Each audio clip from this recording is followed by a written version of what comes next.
on Channel 5. This is the 5 o'clock news with Mary Murnane and Darryl David, Jim Tillman with weather, and Mark Goldberg with sports. The Channel 5 news at 5. Good afternoon, I'm Mary Murnane. And I'm Darryl David. Thank you for joining us today. Well, the leaders of the powerful United Auto Workers Union are calling upcoming contracts with 2 U.S. car makers historic. That is just part of the message thousands of union members are hearing today as they gather in Chicago. Channel 5's Ray Suarez joins us now from the union's convention at McCormick Place. Ray? Darryl, the afternoon meeting is just starting to break up now. There are signs, T-shirts, and balloons around here which seem to sum up the workers' sentiments. They say, enough, enough, no more concessions. Ford and Chrysler were also singled out by Owen Bieber as joining in that trend toward importing cars under American names and importing parts for American cars. And he urged the passage of the Gephardt bill, which would restrict the amount of foreign content and hopefully pressure free trade with Asian nations. Darryl? Ray, in the last couple of years, the inflation rate has been running very, very low, of course, and unions have been not getting all the things they've been asking for. Is this fever kind of running through the workers' minds down there? They're worrying about what they might not get?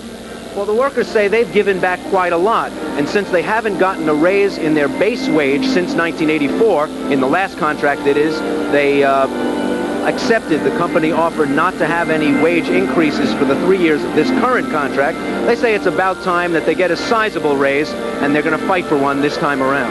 Okay, Ray, thank you very much. Ray Suarez reporting from McCormick Place. A Cook County Sheriff's deputy is in fair condition tonight after being pinned in his car in an accident. Firefighters worked 30 minutes to remove 31-year-old Philip Smith from the wreckage. A woman driving the other car is also in fair condition tonight at Mount Sinai Hospital. Chicago police are unraveling the weekend mystery of a 16-month-old baby girl reportedly abandoned on a South Side doorstep. Channel 5's Rick Salinger is in the newsroom now with details. Rick? Mary, it was 3 o'clock in the morning yesterday when police received a call of a child found on a South Side doorstep. But now the mother has been located and the question has been raised. Was the child really abandoned? Now, as for the boyfriend, Richard Irvin, police say they may file charges against him for allegedly filing a false report about finding an abandoned baby on his doorstep. And oh yes, one more thing. When the Department of Children and Family Services found the baby, it really didn't have a name, so they decided to call it Bonnie Rabbit since it was close to Easter. The family says they don't like that name. Mary? Rick, tell me, why has DCFS not returned the baby to the mother? They say they want to make sure that this is not a case of child neglect, and they'll have a hearing on the matter on Tuesday. Okay, thank you, Rick. Well, Ambrosio Medrano will ask for a recount in the aldermanic race in the 25th Ward tomorrow. Last Tuesday, Medrano lost to incumbent Juan Solis by 3 votes. The great American dream is about to become more expensive for some people. We'll tell you why in a moment. But first, you will see why piling up parking tickets is going to become a risky business in Chicago. Drivers with unpaid parking tickets will be getting a break. The half-off settlement program is being extended until next Thursday.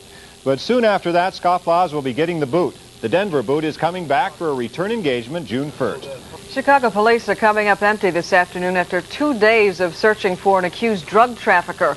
Jack Farmer remains at large this afternoon after tying up his attorney and fleeing the attorney's office. Channel 5's Norman Mark will review Making Mr. Right tomorrow on the Channel 5 News at 4:30.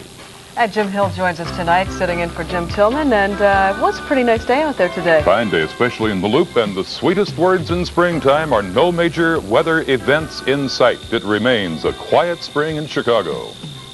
A new poll indicates you are not getting enough exercise. The Centers for Disease Control say only 45% of all Americans are getting enough exercise to benefit their health. The CDC thinks we should all exercise at least 3 times a week for at least 20 minutes per occasion. What about you guys? Do you exercise? Yeah, we sure do. We exercise a lot, running back and forth between the tape room and the newsroom. That's about the extent of it. That's right.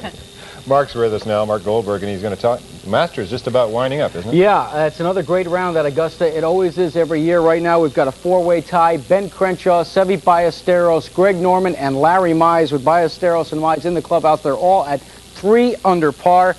Something very strange happened in that Braves-Mets game today. A real, honest-to-goodness foul ball. Okay, now we all see birds flying around in New York, but 3rd inning, Deion James, fly ball to left, Kevin Reynolds ready to catch it, and it just drops straight down because as Jones goes in for a double, we know what happened. He hit a bird. Oh. It is the first time in recorded Major League history that a bird was hit and killed by a batted ball. I thought you were going to say his first birdie ever in baseball. Oh, no. I wouldn't All say right. I see McEnroe as his usual great self and Yeah. everything. Thank you, Mark.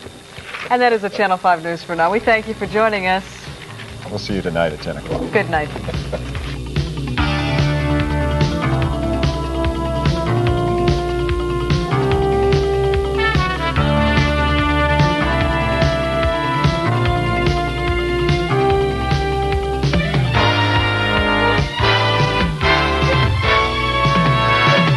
A Channel 5 editorial follows immediately.